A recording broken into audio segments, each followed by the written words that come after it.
Nandito tayo sa karuwatan. Nakalagay na preparing this error. So, anong problema pag ganyan? So, pag ganyan na paulit-ulit, panoorin natin yung video na to, baka makatulong to sa inyo. Maayos nyo yung PC nyo ng kayo lang.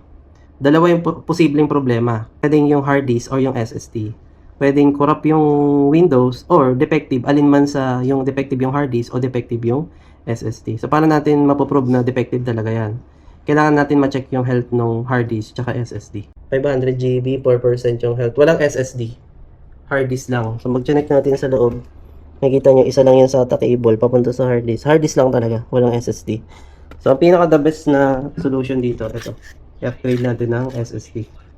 So, dahil mahal yung brand new, ito use. Yung sirang hard disk, hindi yan natin tinanggal, dyan na yan. Para pagka hinanap kung nasan, nandyan lang. So, yung SSD, nandyan lang din nakapatong. So, try natin shutdown.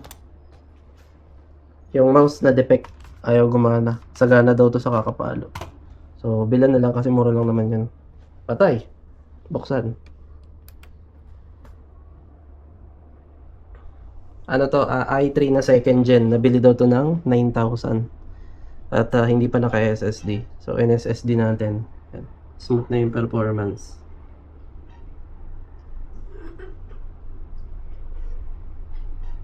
Ayun, 10 seconds. Bukas agad.